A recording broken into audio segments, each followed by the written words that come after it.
Okey, Assalamualaikum warahmatullahi wabarakatuh. Selamat malam, salam sejahtera, salam sayang daripada kami di CNI. Okey, kita bertemu sekali lagi pada bulan ini iaitu pada bulan November. Dah hampir ke penghujung tahun dah dah tak lama dah. So sekarang ni pun bagaimana dengan anda punya target? Adakah semua telah menepati seperti mana yang telah di-planning ataupun dirancangkan pada awal tahun yang lalu? Okey, so jadinya ini adalah mungkin kali yang kedua terakhir sebelum kita melabuhkan tirai tahun 2023, dan malam ini kita kembali lagi di dalam sesi Enzyme Online Program, yang mana pada malam ini kita akan membicarakan tentang produk yang memang cukup luar biasa dekat CNI ini, yang dah memang terbukti, yang mempunyai ribuan testimoni tentang keberkesanan produk ini, yang mana produk ini pun kita dah buat banyak sesi untuk Enzyme Online Program ni, dan setiap kali kita buat Enzyme Online Program ni kita akan cuba attach ataupun cuba mengetengahkan keistimewaan dia daripada sudut-sudut yang berlainan, daripada perspektif yang berlainan, dan juga bagaimana ia membantu merawati ataupun cuba untuk memulihkan semula sistem tubuh badan kita secara keseluruhan lah, termasuk dengan masalah-masalah yang dihadapi. Dan Alhamdulillah kita tengok pun semakin hari semakin ramai yang menggunakan produk yang cukup luar biasa ini. Dan pada malam ini kita kembali lagi untuk sesi yang cukup best pada malam ni. Kerana apa? Pada malam ni kita akan membicarakan satu topik yang cukup penting juga untuk semua, iaitu enzim penyembuhan dalaman badan.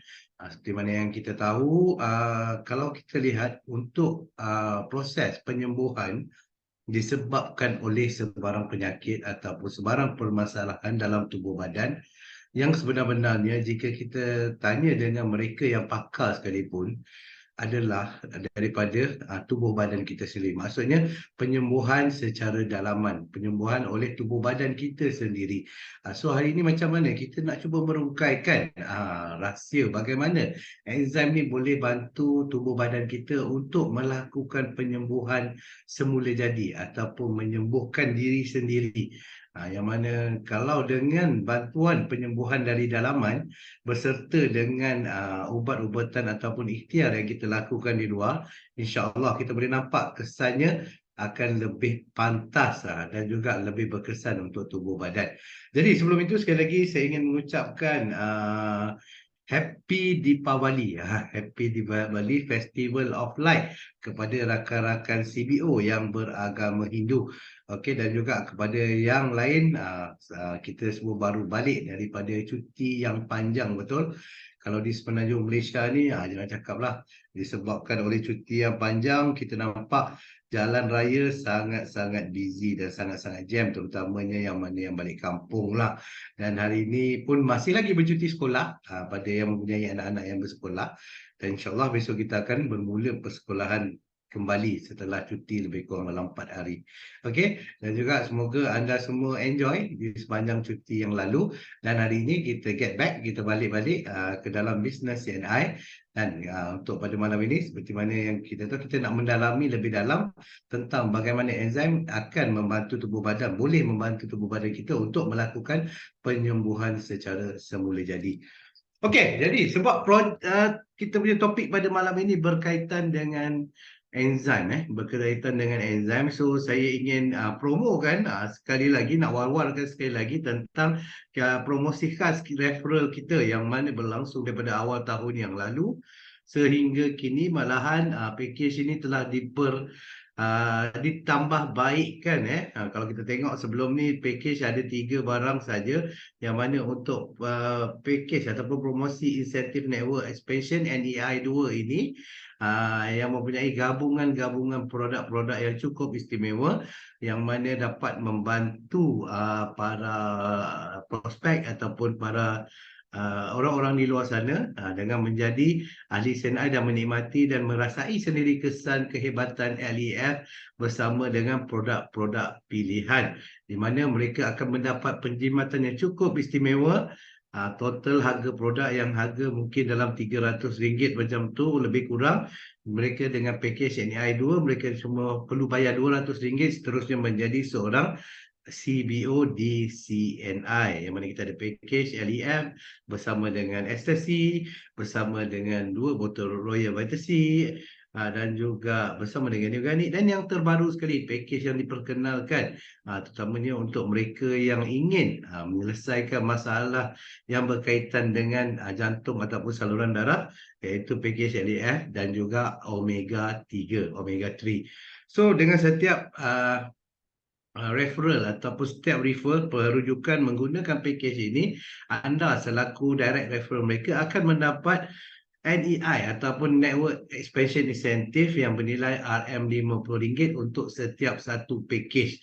Dan dengan setiap pembelian 5 package oleh CBO dalam bulan yang sama, maknanya anda akan dapat lagi ekstra RM50. So total RM250 tambah dengan RM50 untuk setiap pembelian 5 package menjadikan anda dapat total RM300. Dan yang best sekali, jangan lupa untuk NEI 2 ni akan dibayar secara mingguan. Itu yang best. Tiap-tiap minggu boleh dapat duit dengan syarat anda perlulah ada personal sales sekurang-kurangnya 100 untuk bulan yang tersebut. Contohnya bulan November, maksudnya sekarang anda telah pun buat 100 PSPV untuk bulan ini. Maknanya untuk setiap package NEI 2 yang dijual ataupun yang dirujuk kepada orang baru, anda terus boleh dapat dalam minggu seterusnya RM50. Dan juga ia bukan berhenti setakat situ sahaja. Ianya juga boleh dijadikan untuk pembelian ulangan, dan bagi anda semua CBO yang sedia ada, jangan usah, jangan khawatir sebab anda juga boleh menikmati package yang cukup jimat ini. Di samping itu anda juga berpeluang untuk mendapat NEI juga dekat sini untuk dapat insentif sebanyak RM50 juga untuk setiap package yang dijual, dan package-packagenya adalah sama. Dan untuk promosi ini akan diteruskan sehingga penghujung tahun 2023 ini.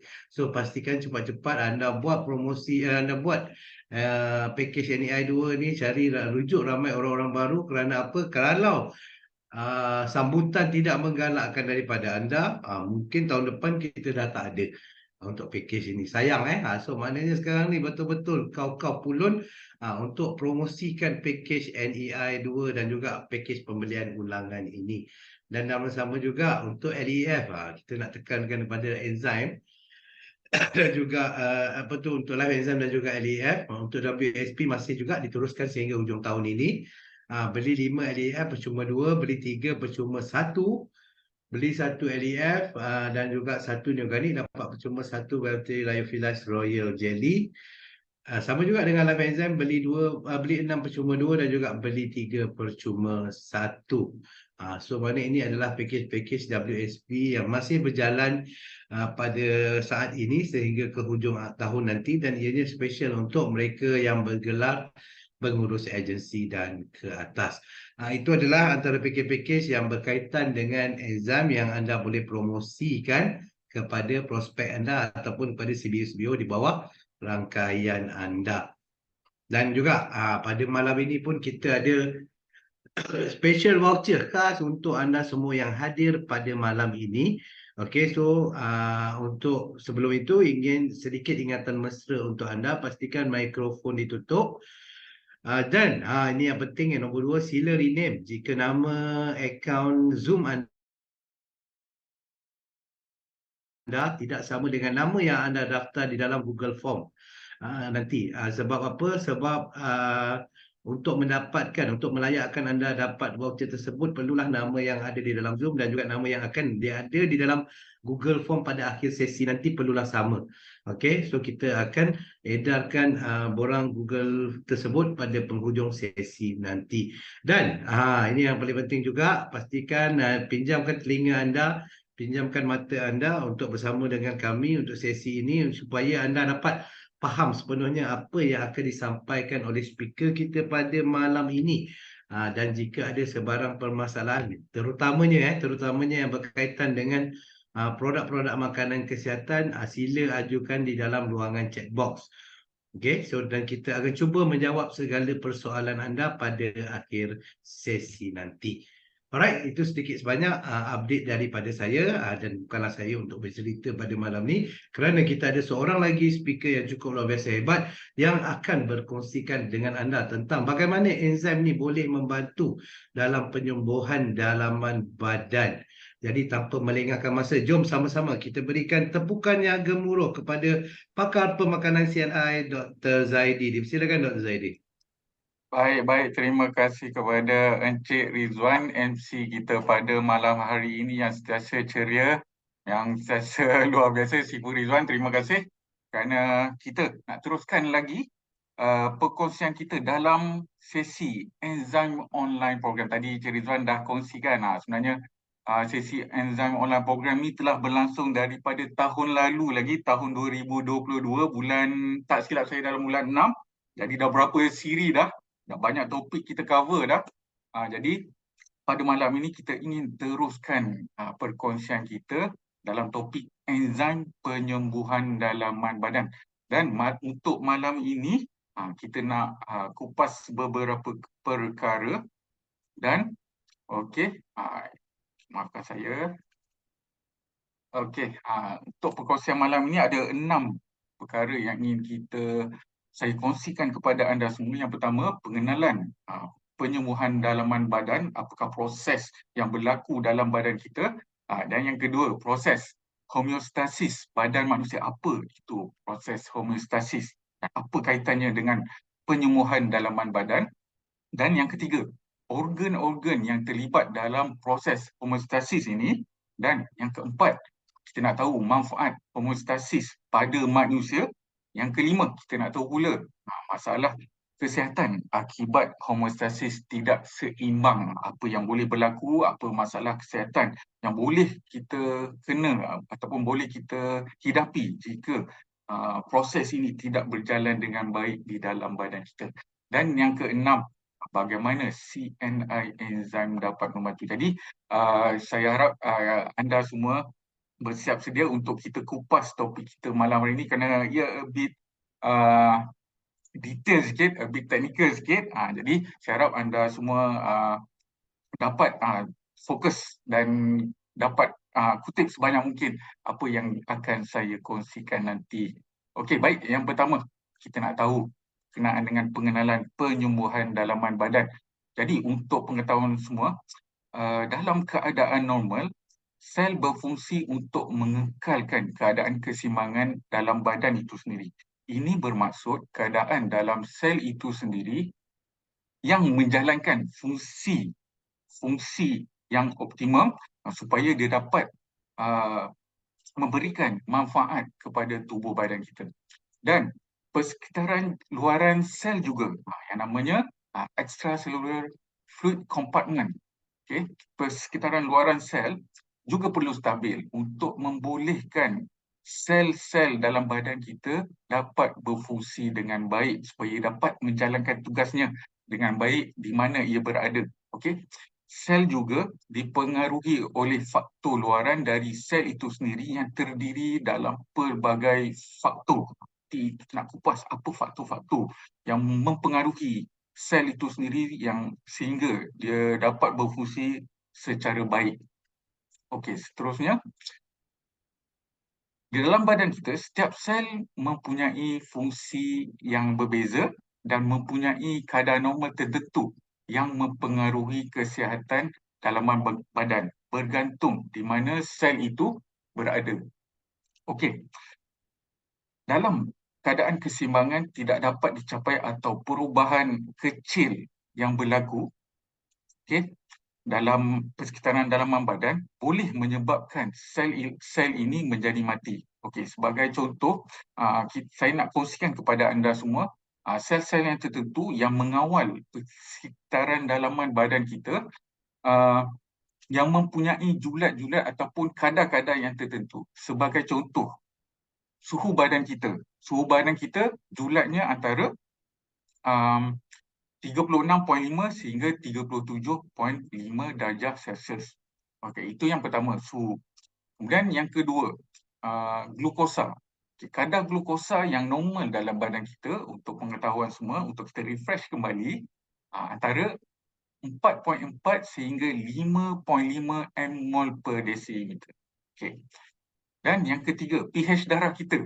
Sel-sel darah kita juga memainkan peranan untuk mengekalkan kadar pH-nya. Untuk pengetahuan semua, dia sedikit berakali antara 7.35 sehingga 7.45 mmHg. Kemudian seterusnya ada satu lagi yang mungkin saya boleh kongsikan yang biasa kita dengar juga, iaitu tekanan darah. Tekanan darah juga dimainkan peranan oleh sel-sel dalam badan kita untuk mengekalkan kadar normalnya, iaitu antara sekitar 120 per 80 mmHg. Okay. Dan untuk pengetahuan semua, sebagai contoh mudahlah, jika ketidakseimbangan dalam sel ataupun perubahan yang berlaku walaupun kecil, dia boleh menyebabkan perubahan. Sebagai contoh, boleh terjadi dehidrasi, di mana badan kita memerlukan cairan sehingga 80% daripada jumlah berat badan kita. Okay? Jumlah berat badan kita sebenarnya 80%-nya terdiri daripada air. Jadi, jika terjadi keadaan apabila cair badan yang masuk lebih sedikit daripada cairan badan yang keluar, sudah tentu air dalam badan kita akan mengalami perubahan. Jumlah air itu akan mengalami perubahan. Jadi, sel-sel dalam badan kita akan memainkan peranan untuk menyelaraskan kembali kepada tahap normal kepada lebih kurang 80% ini. Okey. Dan untuk pengetahuan semua juga, sudah tentu air dalam badan mempunyai peranan yang sangat penting, iaitu membantu sistem penghadaman berfungsi, untuk membuang toksin dan juga bahan buangan keluar. Kemudian ia juga membantu menstabilkan suhu badan. Air ini memang sangat penting kerana ia berfungsi dalam banyak perkara, dan ia juga menjadi pelincir semula jadi untuk sendi. Jadi keadaan dehidrasi ini biasanya dipandang biasa. Malangnya dehidrasi ini sering dianggap dahaga biasa. Namun begitu, jika tidak dirawat dengan betul, dehidrasi boleh berkembang menjadi masalah kesihatan yang lebih serius. Contohnya hypovolemia. Apabila keadaan ini berlaku, air dalam aliran darah akan ditarik keluar oleh tisu badan sebagai usaha untuk memastikan keperluan cairan badan ini dipenuhi. Supaya dia punya percentage tu kembali kepada asal. Okey, jika dibiarkan, keadaan dehidrasi ini berlarutan, ia boleh menyebabkan badan kita mengalami kejutan, shock, sehingga boleh menyebabkan pelbagai permasalahan kesihatan seperti pingsan, sehingga boleh menyebabkan, paling teruk, boleh menyebabkan kehilangan nyawa. Okey, kita nak lihat pula proses penyembuhan dalaman badan. Okey, di sinilah pentingnya badan melakukan proses penyembuhan dalam badan itu sendiri yang dikenali sebagai homeostasis. Proses penyembuhan dalaman badan dikenali sebagai homeostasis. Perkataan homeostasis ini sebenarnya berasal dari bahasa Greece, iaitu homeo. Homeo maknanya sama dan stasis tidak bergerak. Proses ini yang mengekalkan keseimbangan dalam badan kita supaya dapat mengekalkan fungsi sel yang optimum. Okey, dalam biologi, homeostasis adalah kecenderungan makhluk hidup, kita manusia, untuk mengekalkan kestabilan apabila persekitaran sekelilingnya berubah. Dan bukan sahaja dalam biologi ini, istilah homeostasis ini juga boleh digunakan dalam pelbagai disiplin sains seperti sains kesihatan dan juga psikologi. Claude Bernard merupakan seorang saintis yang pertama kali memperkenalkan istilah homeostasis ini dalam dunia fisiologi, dunia kesihatan. Kemudian istilah ini dibangunkan oleh Walter Cannon pada tahun 1960. Itulah latar belakang bagaimana badan kita melakukan proses penyembuhan dalaman badan yang namanya adalah homeostasis. Okey, kita nak lihat pula proses homeostasis dalam badan manusia. Apabila keadaan persekitaran dalam badan kita berubah, otak akan mengesan perubahan tersebut. Okey. Proses mekanisme pembetulan akan bertindak. Sebarang perubahan nilai daripada kadar normal akan mencetuskan satu mekanisme pembetulan yang akan berlaku secara automatik dalam badan kita. Dalam mekanisme pembetulan ni ada dua yang boleh berlaku. Okey, yang pertama, nilai apabila ia melebihi kadar normal. Jadi badan kita akan menurunkan semula kadar tersebut ke nilai normalnya. Okey, kemudian yang kedua, apabila nilai yang turun di bawah nilai normal, ia akan ditingkatkan semula kepada nilai normal, kadar normal tu kembali. Apabila dia naik, apabila persekitaran sekeliling sel atau sel itu sendiri berubah, apabila dia kadar tu naik, badan kita akan automatik turunkan. Apabila turun, dia akan naikkan kembali kepada nilai normal.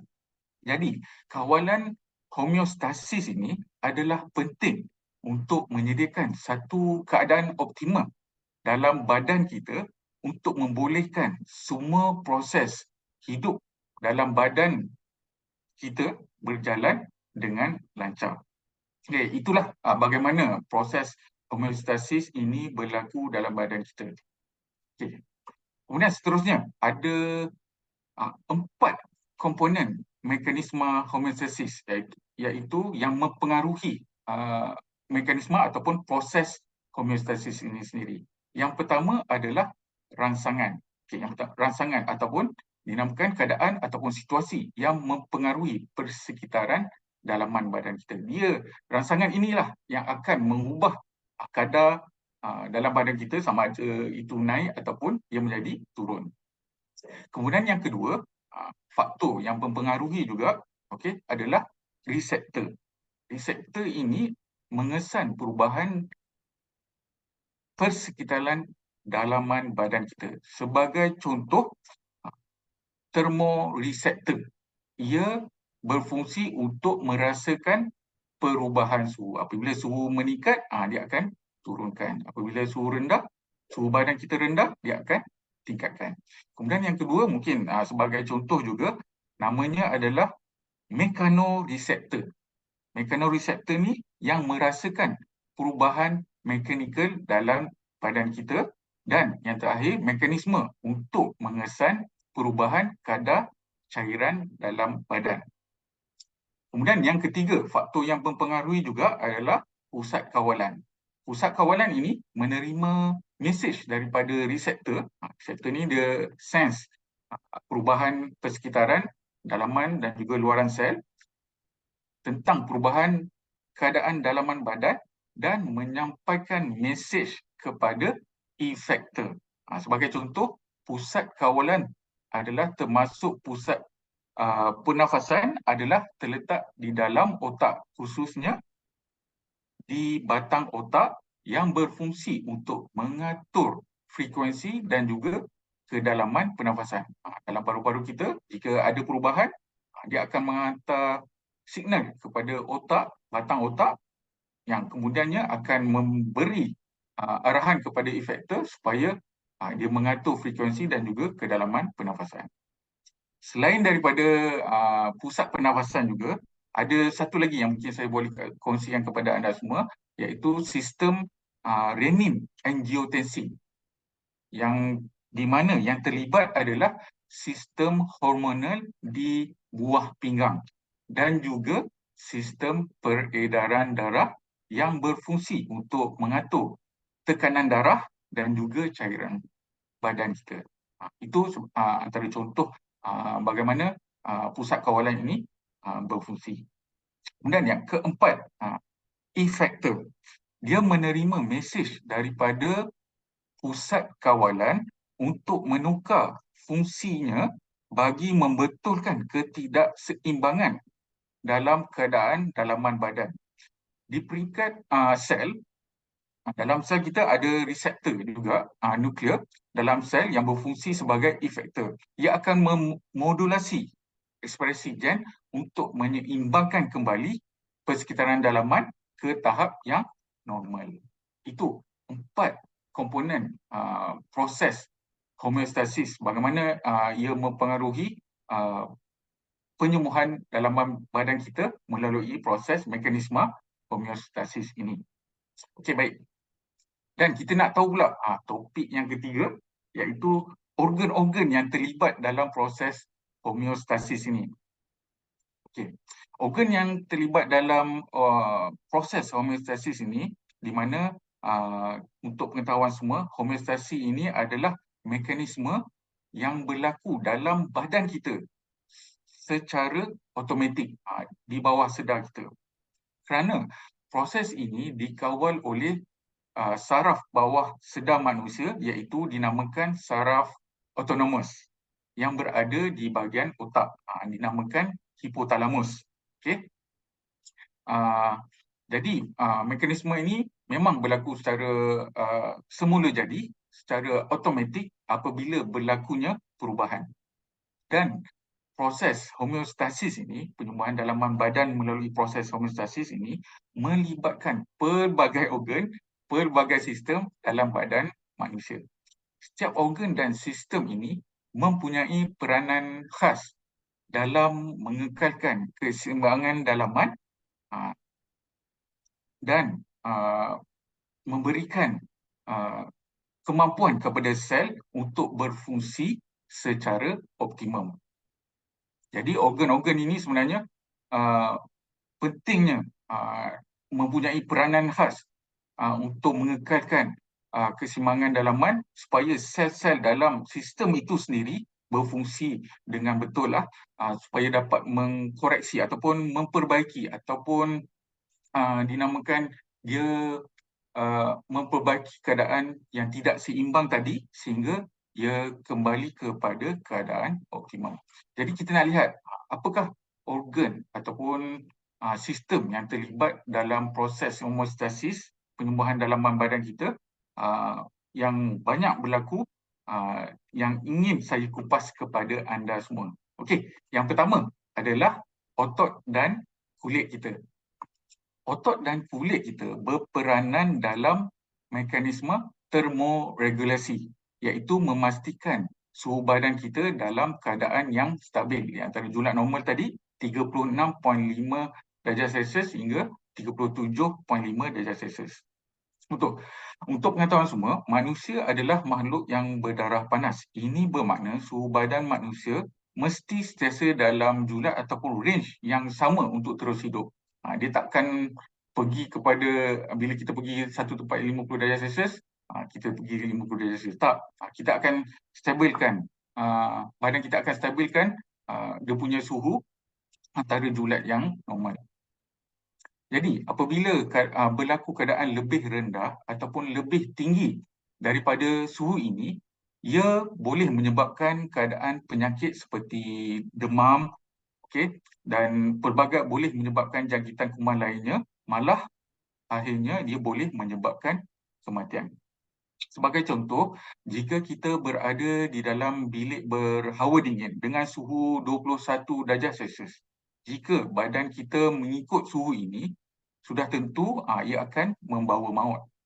Tapi pada hakikatnya, kita masih boleh hidup walaupun berada di dalam bilik itu dalam kadar waktu yang lama. Ini kerana badan secara automatik melakukan usaha untuk mengekalkan suhu badan. Keupayaan inilah yang dinamakan homeostasis, penyembuhan dalaman badan. Bila suhu rendah, badan kita akan maintainkan, menaikkan suhu badan kita supaya dia kekal dalam jumlah normal. Beberapa tindakan yang akan diambil oleh badan kita, sebagai contoh, badan akan menggeletar apabila kita dalam suhu sejuk tu tadi. Tujuannya adalah untuk membuat otot bergerak dan menghasilkan lebih banyak haba. Selain itu, rambut ataupun bulu di seluruh badan akan menggulung. Tujuannya adalah untuk mengelakkan lebih banyak udara daripada memasuki kulit. Selain itu, badan juga meningkatkan hormon yang bertindak meningkatkan pengeluaran haba dari dalam badan. Begitu juga jika kita berada di dalam bilik yang panas. Agar suhu badan kita kekal normal, badan akan automatik melakukan proses homeostasis ini. Badan akan berpeluh supaya penyejatan peluh daripada kulit itu sendiri membantu untuk menyejukkan badan kita. Liang-liang pori pada kulit juga akan terbuka supaya haba dapat dikeluarkan oleh badan kita. Selain itu, dia juga melibatkan sistem yang lain juga. Jantung akan berdegup dengan berdenyut dengan lebih cepat supaya aliran darah ke kulit meningkat. Seterusnya, mempercepatkan lagi pengeluaran haba keluar dari badan kita. Okey, itu peranan otot dan juga kulit dalam mekanisme termoregulasi. Kemudian, untuk kulit juga, ia juga mempunyai kemampuan untuk menyembuhkan luka. Okey, luka seperti luka calar, ada luka pada permukaan kulit. Jika kulit tercedera, bakteria boleh masuk ke dalam badan kita dan menyebabkan jangkitan. Selain itu, darah yang keluar dari luka juga dapat mengurangkan jumlah darah yang berada dalam badan kita. Dua perkara yang boleh berlaku jika kita mengalami luka, jangkitan daripada luar, dan yang kedua, jumlah darah dalam badan kita boleh berkurangan. Untuk mengelakkan daripada kedua perkara ini terjadi, jadi badan menjalankan proses penyembuhannya sendiri, iaitu dengan proses homeostasis ini. Sebagai contoh, kulit akan menutup semula luka dan aliran darah akan membekukan darah supaya darah tidak terus mengalir keluar. Semakin ringan luka, semakin cepat ia sembuh. Walaupun tanpa rawatan, luka kecil seperti melecet boleh sembuh secara sendirinya. Walau bagaimanapun, jika kecederaan yang kita alami itu cukup teruk, sebagai contoh untuk seperti mengalami kemalangan dan sebagainya, badan kita akan berfungsi berhabis-habisan, untuk memperbaiki dirinya sendiri. Jadi, oleh itu, bantuan daripada sumber luaran diperlukan dengan ubat-ubatan dan juga prosedur perubatan tertentu seperti jahitan, pemindahan darah dan sebagainya. Semua prosedur perubatan yang dijalankan pada asasnya hanyalah untuk membantu proses homeostasis dalam badan kita dalam fungsi penyembuhan luka supaya badan kita boleh pulih dengan lebih cepat. Jadi, prosedur-prosedur itu sebenarnya hanya membantu badan kita untuk pulih dengan lebih cepat. Akhirnya, dengan usaha perubatan yang dijalankan itu pun akan bergantung kepada tindak balas badan kita sendiri terhadap rawatan dan keupayaan badan kita sendiri untuk menyembuhkan diri sendiri. Jadi penting apabila kita melakukan prosedur perubatan ataupun mengambil suplemen dan sebagainya, badan kita sendiri bereaksi ataupun menerima bertindak balas terhadap rawatan sehingga badan kita dapat melakukan proses penyembuhan dan pada kes ini adalah kemampuan dalam menyembuhkan luka. Itu sistem ataupun organ yang pertama, iaitu otot dan kulit yang mampu untuk menjalankan proses penyembuhan dirinya sendiri. Okey, kemudian seterusnya, organ yang kedua yang juga melakukan proses homeostasis ini adalah buah pinggang. Buah pinggang ini berperanan penting dalam proses keseimbangan, mengekalkan keseimbangan cairan dan juga elektrolit dalam badan kita. Buah pinggang ini berfungsi untuk menapis darah, untuk membuang sisa dan juga mengawal jumlah air dan juga elektrolit yang akan dibuang, yang akan dihasilkan dalam air kencing. Jadi, buah pinggang sebenarnya berkepentingan untuk mengekalkan keseimbangan cairan yang mana adalah penting untuk kestabilan fisiologi dalaman badan kita, persekitaran dalaman badan kita. Jadi buah pinggang ni memang memainkan peranan penting kerana ia berkait rapat dengan satu zat ataupun satu bahan yang sangat penting dalam badan kita, iaitu air, yang terdiri daripada 80% daripada berat badan kita. Mekanisme yang berlaku adalah pengambilan air mestilah sepadan dengan kehilangan air. Apabila badan kita hilang air dalam jumlah tertentu, kita juga perlu mengambil air dalam jumlah yang sama supaya badan kita dapat berfungsi dengan baik. Apabila terjadinya penurunan isi padu cairan dalam badan kita, buah pinggang akan meningkatkan kepekatan elektrolit, mengaktifkan. Dia juga berkait rapat dengan sistem yang lain, iaitu sistem hormon juga, iaitu kelenjar pituitari untuk melepaskan hormon antidiuretik. Antidiuretik ni adalah hormon yang mengelakkan air keluar dari badan kita, yang bertindak mendorong buah pinggang untuk mengekalkan air dalam badan kita.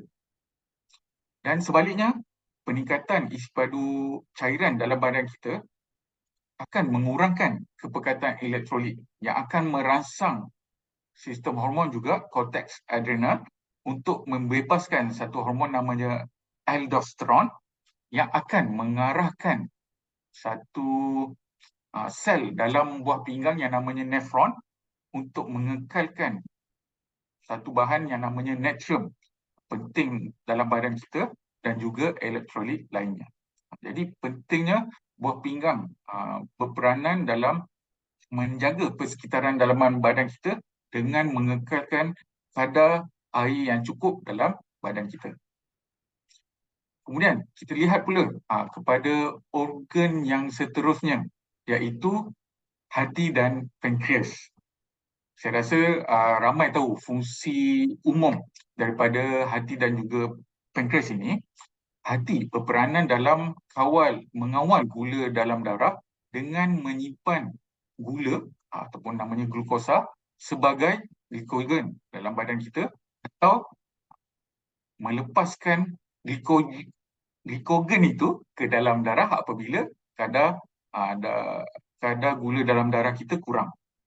Okey, kemudian pankreas pula menghasilkan insulin dan juga hormon insulin, dan juga satu lagi namanya hormon glukagon. Okay, dua hormon ini yang membantu mengawal kadar gula dalam darah kita.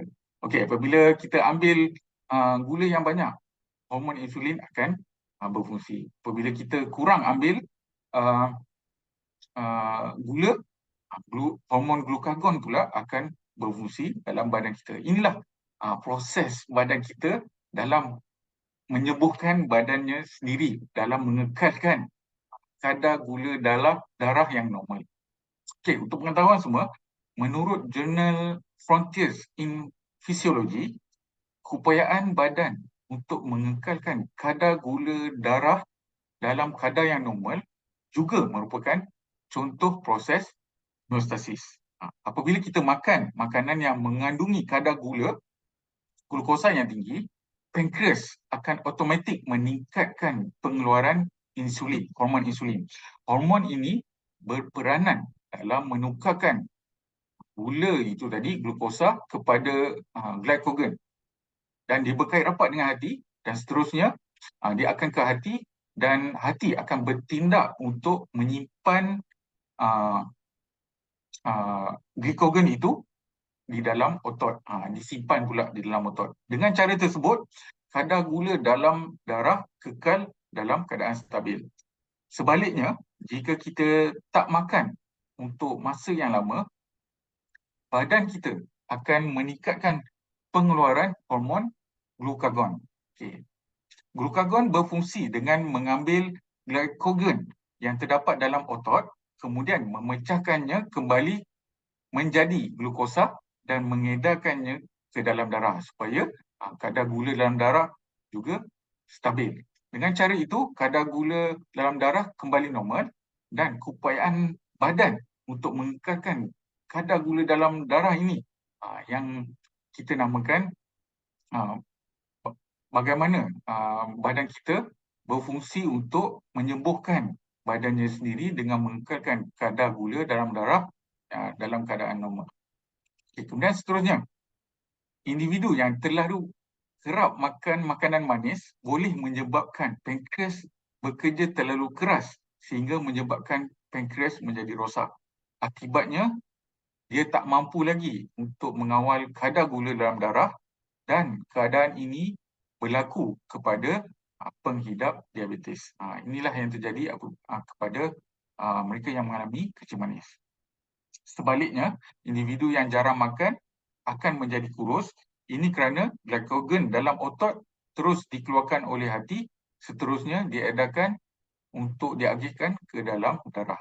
Ini bagaimanalah proses untuk menjadi kurus, dan jika tidak dikawal dengan baik, boleh menyebabkan pengejutan otot. Jadi untuk kurus perlulah dengan pengambilan makanan yang seimbang. Okey, itu bagaimana badan kita menjalankan proses homeostasis ataupun penyembuhan dalaman badan dengan mengawal kadar gula dalam darah, di mana organ yang terlibat adalah hati dan juga pankreas. Kemudian seterusnya, organ yang terlibat lagi adalah sistem kardiovaskular. Okay. Homeostasis sistem kardiovaskular merujuk kepada beberapa mekanisme yang memastikan keseimbangan dalaman dan juga fungsi optimum jantung, saluran darah dan juga peredaran darah berfungsi dengan normal. Sistem kardiovaskular bertanggungjawab untuk memastikan bekalan darah cukup ke seluruh badan.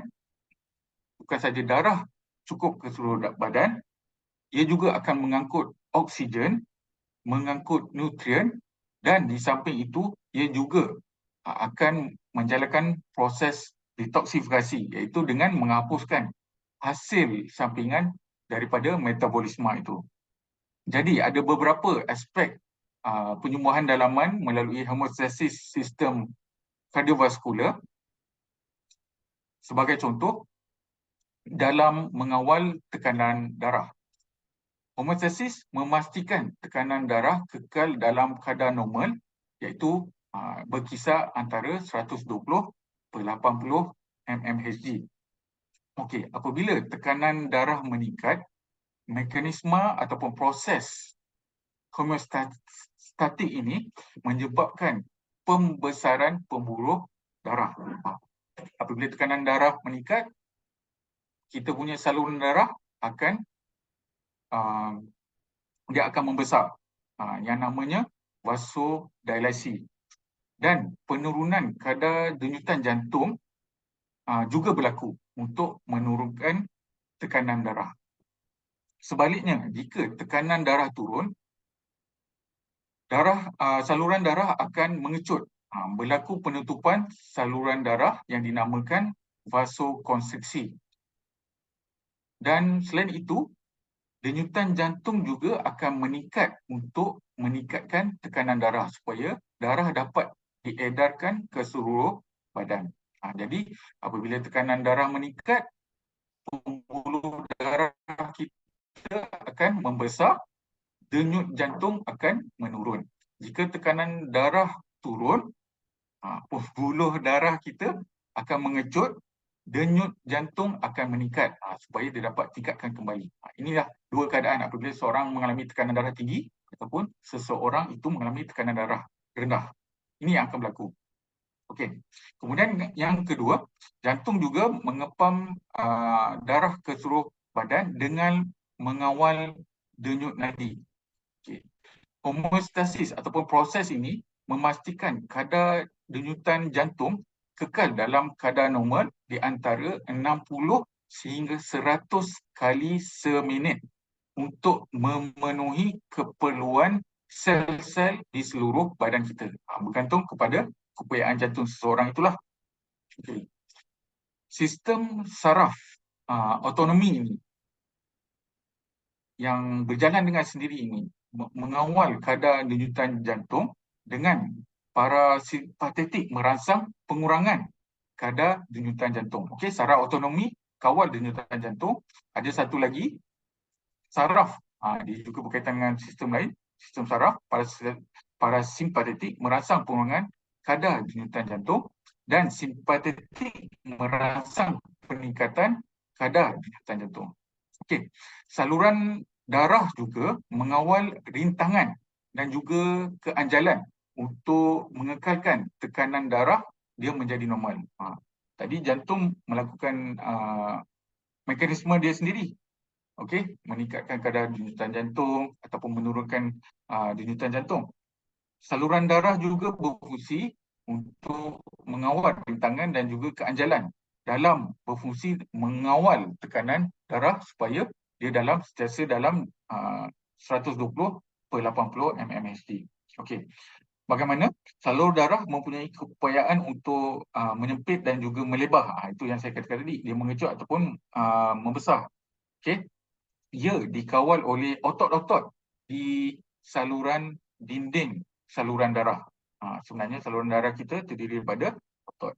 Kemudian apabila badan memerlukan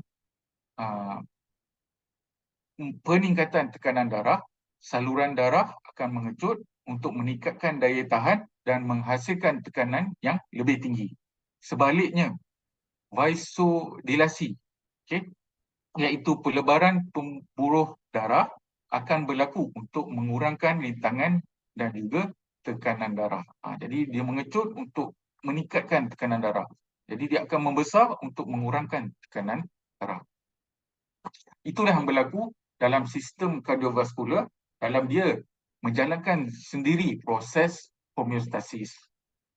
Okey, kita lihat pula. Kita dah cover sistem kardiovaskular. Kita dah cover hati dan pankreas dan juga buah pinggang dan juga yang terakhir tadi otot dan kulit. Dah 4 sistem ataupun organ yang terlibat dalam proses penyembuhan dalaman badan dengan proses homeostasis ini. Kemudian seterusnya, apa yang terlibat dalam proses homeostasis dalam membantu badan kita mengekalkan keadaannya dalam keadaan normal, iaitu paru-paru. Okey, paru-paru dia mengawal pertukaran gas terutamanya oksigen dan juga karbon dioksida antara darah dan juga udara yang kita hirup setiap masa. Di sini mekanisme homeostasis paru-paru terjadi apabila oksigen disedut dari udara melalui saluran pernafasan dan sampai ke alveoli, iaitu kantung udara kecil di dalam paru-paru kita. Di sana, oksigen akan memasuki darah melalui proses difusi. Dia akan menyerap masuk ke dalam darah melalui alveoli. Dan karbon dioksida yang berada dalam darah kita pula akan keluar daripada darah untuk diserap keluar daripada alveoli. Ini yang berlaku dalam paru-paru kita untuk mengawal kadar oksigen dan juga kadar karbon dioksida dalam badan kita. Selain itu, paru-paru juga mengekalkan keseimbangan pH darah. Dia juga berfungsi dalam mengekalkan pH darah kita dalam kadar yang normal tadi, antara diserkit alkali 7.35 tadi, dan kadar oksigen dan juga karbon dioksida dalam darah. Okey, oksigen yang diangkut dalam darah dia terikat kepada molekul hemoglobin. Hemoglobin ni adalah dalam sel darah merah. Karbon dioksida juga diangkut oleh darah, kebanyakannya dalam bentuk yang lain, iaitu namanya bikarbonat, HCO3, dan larut dalam darah kita. Keseimbangan pH darah asid alkali dalam darah pula dikawal oleh ion hidrogen dan ion bikarbonat itu tadi. Okey. CO2 ataupun karbon dioksida yang dihasilkan semasa kita bernafas, semasa kita respirasi, bertindak balas dengan air yang akan membentuk asid karbonik, kemudian ianya terurai kepada ion hidrogen dan ion bikarbonat. Inilah yang akan membantu mengekalkan keseimbangan pH dalam darah kita. Jadi paru-paru ini penting dalam keseimbangan pH darah, dia juga penting dalam mengekalkan kadar oksigen yang kita sedut dalam udara dan juga mengeluarkan karbon dioksida yang berbahaya dalam badan kita untuk dikeluarkan oleh paru-paru. Okey, itulah fungsi bagaimana paru-paru kita menjalankan proses homeostasis ini dalam mengekalkan keseimbangan dalaman badan kita itu sendiri. Okey, itu berkaitan dengan organ paru-paru. Kita nak pergi pada organ yang terakhir yang ingin saya kupas dalam bahagian pertama sesi kita malam ini dalam enzim. Enzim bagaimana ia membantu proses penyembuhan dalaman badan. Okey. Yang terakhir ingin saya kupas pada malam ini sebelum kita sambung pada bulan hadapan dalam bahagian yang kedua. Ada banyak lagi sistem yang kita ingin kupas, tapi malam ini saya share 6 dulu. Okey.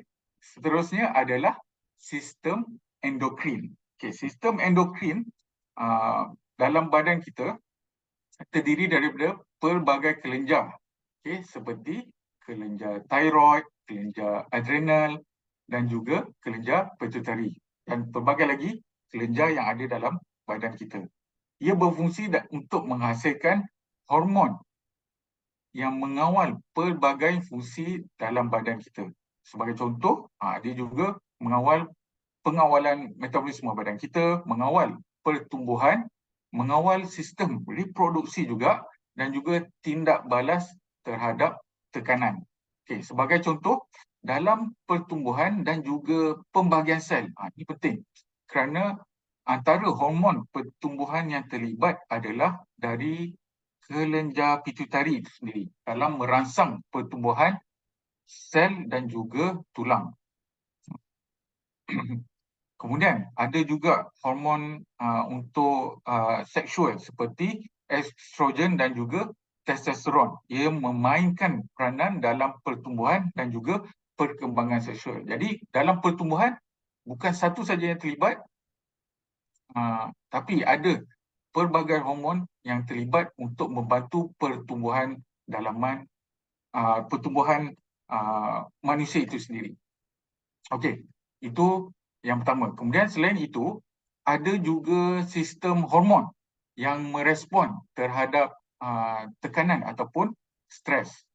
Hormon tekanan ataupun stres ini seperti kortisol yang terdiri daripada kelenjar adrenal bertindak balas terhadap situasi tekanan dan menggerakkan tenaga dengan meningkatkan tahap gula dalam darah kita. Okay? Hormon adrenalin juga dihasilkan untuk bertindak balas terhadap situasi tekanan.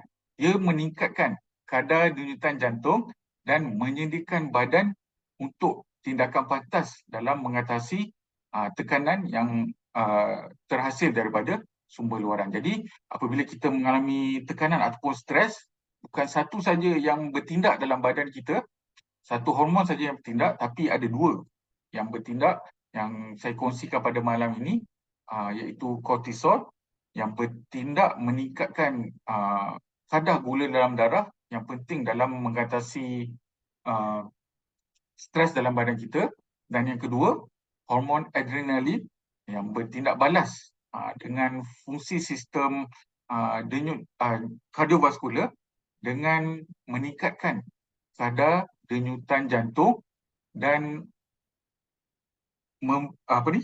mempreparekan badan kita, menyediakan badan kita untuk kita melakukan tindakan pantas daripada mengalami keadaan tekanan ataupun stres itu tadi. Jadi itulah ada 6 sistem yang saya kupas. Yang pertama tadi yang saya kupas adalah sistem otot dan juga kulit. Kemudian yang kedua, sistem buah pinggang. Kemudian yang ketiga adalah hati dan juga pankreas. Yang keempat adalah sistem kardiovaskular. Yang kelima adalah sistem paru-paru dan yang keenam sistem endokrin.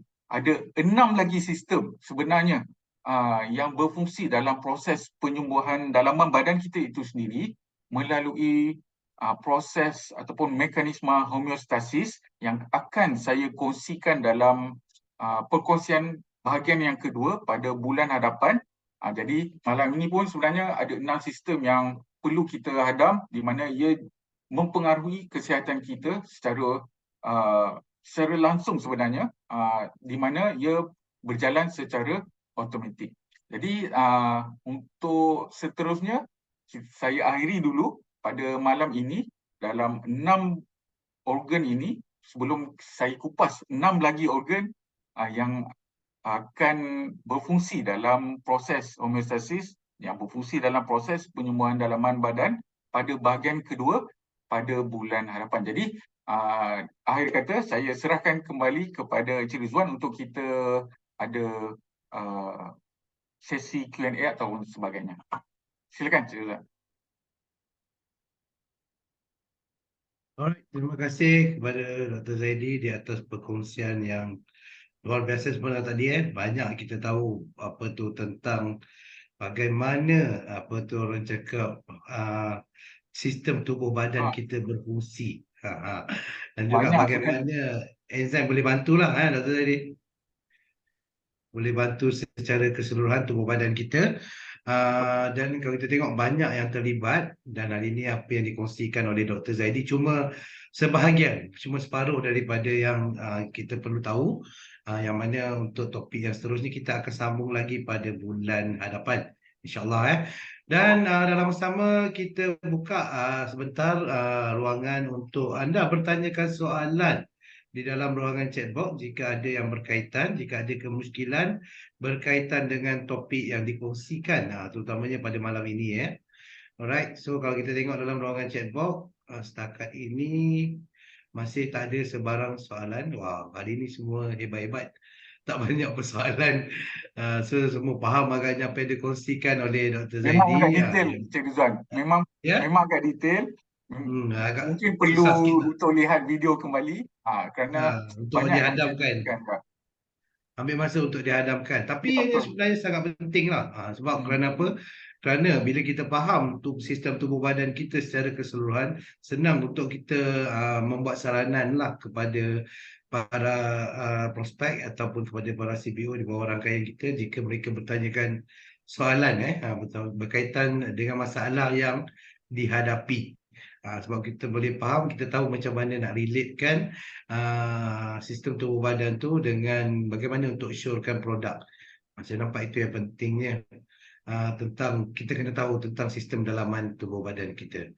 Okey, Tuan Fauzi cakap nak mahir sharing. Consume tentang leaf dan life enzyme mesti belajar kerana itu salah satu top produk CNI, betul. So bila dah tahu nak cerita, senang nak tolak apa tu cakap, nak showkan produk tu sangat mudah lah. Dah tahu dah macam mana nak share, dah tahu macam mana nak jawab soalan yang orang tanya. Okay, so saya tengok bawah tu banyak komen yang menyatakan bahawa line hari ni tak berapa okey. Okey, jangan risau kalau hari ni ada yang tak dapat dengar tadi dan susah masuk, line lag. Jangan risau, kita akan share balik nanti video untuk topik ini untuk anda sama-sama study balik lah lepas ni untuk fahamkan dengan lebih lanjut apa yang dikongsikan oleh Dr. Zaidi sebentar tadi. Jadi saya rasa Dr. Zaidi, ramai yang dekat dalam ni pun dah lama dah menunggu-nunggu bila kan kita nak nak edarkan voucher nak edarkan voucher untuk enzim online program ini. Jadinya, alright. So jika tak ada soalan kita teruskan lagi. Okey, so promosi khas seperti biasa untuk sesi enzim online program ini, anda akan mendapat dua voucher yang cukup luar biasa hebat, iaitu yang pertama, beli 2 kotak LEF 30 stick harga 376 dan dapat percuma 1 kotak LEF 30 stick bernilai RM235 harga runcit. Dan yang promosi kedua, beli 2 kotak Life Enzyme, yang mana 30 secet harga RM318, percuma satu kotak Life Enzyme 30 secet bernilai RM191. So apa yang perlu anda lakukan adalah untuk isi Google Form. Dr. Zaidi boleh sharekan Google Form di dalam ruangan chat box untuk rakan-rakan CBO kita isi borang tersebut, yang mana ini adalah khas untuk anda semua, peserta-peserta yang hadir dalam sesi Enzyme online program. Dan kalau boleh tolong isi malam ni, jangan besok juga saya tak sempat nak isi lah semalam, boleh minta orang tak. Harap-harap tiada yang berlaku lagi, kerana boleh dikatakan setiap bulan akan ada yang macam tu. So hopefully anda boleh isi siap-siap malam ni. Okay, so serahkan sebelum 15 hari bulan 11, iaitu pada hari esok sebelum jam 6 petang. Okay, so maksimum satu voucher setiap CBO, maksimum 2 set 2 set untuk setiap food package. So maknanya anda boleh beli 4 set lah untuk total 2 Life Enzyme, 2 LEAF. So e-voucher akan dihantar melalui WhatsApp CIC, CNI Information Center, pada hari berikutnya, ya, insyaAllah pada hari Khamis nanti. Dan e-voucher yang anda terima boleh dipindah milik, dan pembelian hanya sah dengan menggunakan e-voucher. So tempoh sah e-voucher ini adalah sehingga 30 hari bulan 11 2023, maksudnya sehingga hujung bulan ini. So anda ada masa 2 minggu untuk menggunakan voucher tersebut. Okay, so jangan lupa tempahan tamat pada esok jam 6 petang. Kalau rasa tak nak isi lagi, nak isi sekejap lagi, copy paste dulu borang tersebut dan simpanlah kat WhatsApp ke kat mana-mana. Nanti bila free anda isi. Yang penting sebelum pukul 6 petang besok. Alamak, Dr. Zaidi, ada satu soalan. Ni daripada Cik Deva Taten. Suplemen mana untuk jantung? Jom kita jawab sikit lah sementara rakan-rakan CBO tengah isi borang ni. Baik, Wah, baik. hebat Judit. Okay. Okey, baik. Pastinya untuk jantung, rakan CBO kita juga well versed tentang jantung. Pastinya satu produk yang paling utama untuk kita amalkan apabila untuk memelihara kesihatan jantung adalah CNI enzyme, sama ada itu LEAF ataupun Life Enzyme, dan produk sokongan utama untuk membantu kesihatan jantung iaitu Royal Ginkgo HSC Omega. Itu 2 produk sokongan utama. Kemudian ada lainnya juga seperti Neogani yang juga membantu secara tidak langsung untuk kesihatan jantung.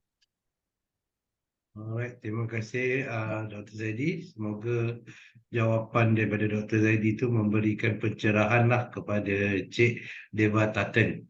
Okey, dalam masa sama, sambil-sambil anda isi borang tersebut, minta tolong buka video, kita ambil gambar terlebih dahulu. Minta tolong Cik Akmal untuk ambil gambar kita semua.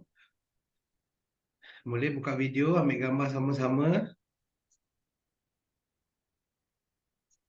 Alright, sama-sama Cik Deva Taten.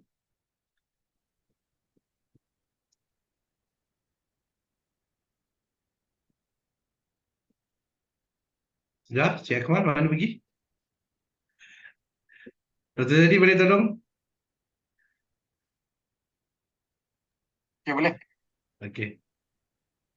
Alright. Okey, ada 2 page. Ada 2 page. Dia yang pertama 1, 2, 3. Okey, itu page yang pertama. Kita pergi kepada page yang kedua. Page yang kedua, Akmal bantu juga. Okey, page yang kedua. 1, 2, 3. Okey, okey. Thank you. Okey, kita pernah hampir ke penghujung sesi. Sedikit lagi perkongsian daripada saya. Sedikit update. Kalau isi borang, kalau tak ada keberatan boleh tulis dekat dalam ruangan chat box dan isi borang.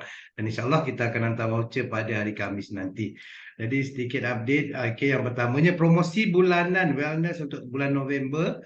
Sebab topik kita ini berkaitan dengan wellness. So beli 2 Royal Jelly percuma 1 bernilai RM75. Untuk yang 30 stick percumanya yang 15 sachet, 15 sachet. Okey, beli 2 percuma 1. Jangan lepaskan peluang ni. Satu peluang yang best, orang cakap promosinya. Dan selain itu kita juga ada beli 9 Tab Zero, antara produk terbaru di CNI, iaitu sugar free. Maksudnya zero calorie, zero karbo, yang memang sesuai untuk mereka yang ingin menjaga kesihatan. Beli 9 percuma 3 ataupun beli 4 percuma 1 Up Cafe dan juga 1 Tab Zero. So itu adalah satu penyematan yang sangat besar. Contoh beli 4 dengan harga 200 dapat percuma barangan yang bernilai RM105.20. So pastikan sebelum 30 hari bulan November ini. Yang keduanya, okey, gamat. Kita ada promosi hebat juga. Beli 4 percuma 1 bernilai RM98. Ataupun beli 2 gamat, 2 kotak gamat PWP, Purchase with Purchase, 1 LEAF dengan harga RM30 sahaja. Untuk LEF yang 30 stick ya.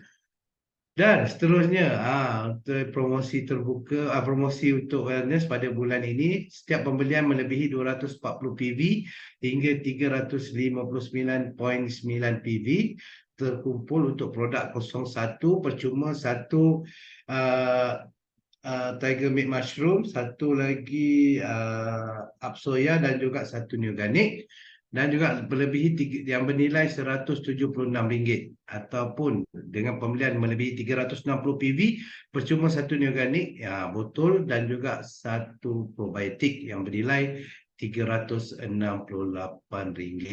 So ini adalah antara promosi hebat untuk penghujung tahun.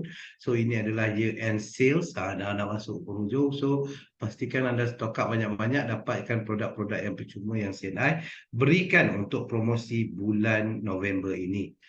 Okey, dan seterusnya kempen testimoni masih lagi diteruskan. Dan kini bagi mereka yang mempunyai testimoni berkenaan dengan produk, terutamanya produk wellness CNI, okey, video testimoni, cerita tentang sebelum dan sesudah, rakam video testimoni, durasinya lebih kurang dari 2 ke 3 minit. So jika dipublishkan, anda akan dapat insentif produk yang bernilai RM150. Ataupun yang keduanya testimoni dengan rekod, ada rekod dokumen bagaimana keadaan sebelum dan keadaan selepas. Yang penting perlu sertakan dengan salinan laporan kesihatan. Okey, so dapat insentif produk yang bernilai RM250. Yang ketiga, yang ini special untuk pengguna-pengguna MyRas, testimoni MyRas, gambar bersama produk dan gambar sebelum dan selepas. So jika dipublishkan, anda punya gambar, tengok bagaimana perubahan kulit wajah anda sebelum menggunakan dan juga selepas menggunakan MyRas ni, anda akan dapat insentif produk, iaitu MyRas Essence Toner dan juga MyRas Protective Sunscreen. Dan yang terakhir sekali, bukan sahaja untuk mereka yang memberikan testimoni, tetapi untuk pemberi khidmat testimoni, mana individu yang menyarankan produk. Contoh anda adalah orang yang menyarankan produk dan anda mempunyai prospek ataupun customer di bawah anda yang menggunakan produk CNI dan nampak dia punya perbezaan dan juga testimoni diterima oleh pihak syarikat. Untuk kategori 2 dan ketiga, anda juga berpeluang untuk mendapat insentif produk yang bernilai RM100. So itu adalah antara insentif-insentif yang lumayan untuk bagi mereka yang berkongsikan testimoni dengan pihak syarikat. Kerana apa? Sebab kita mengumpul sebanyak yang mungkin testimoni ini untuk dijadikan bukti keberkesanan produk kepada orang ramai. Okey, jika ada testimoni, jangan lupa untuk hubungi Mr. John Chu ataupun Dr. Zaidi di talian seperti yang tertera di dalam poster di dalam skrin ni untuk dapatkan maklumat lanjut apa yang borang yang perlu diisikan. Okey, dan jangan lupa gunakan sehabis baik. Ini adalah inisiatif terbaru daripada pihak syarikat, iaitu Wellness Nutritionist Help Desk, yang mana pihak nutritionist dan Dr. Zaidi merupakan salah seorang panel untuk WhatsApp Nutritionist Help Desk ni. yang sedia untuk menjawab persoalan anda. Jangan lupa save nombor dekat dalam skrin ni 0355691300 ataupun anda boleh terus scan QR dan save nombor yang tertera lepas di scan tu. Okey, kerana ini satu tempat yang bagus untuk anda bertanyakan soalan terutamanya yang berkaitan dengan produk wellness, produk makanan kesihatan. So kita akan cuba jawab secepat yang mungkin dan mengikut SOP daripada pihak nutritionist adalah dalam tempoh 1 jam. Tapi dengan syaratnya ialah waktu bekerja sahaja, iaitu pada hari Isnin hingga Jumaat 9 pagi hingga 6 petang.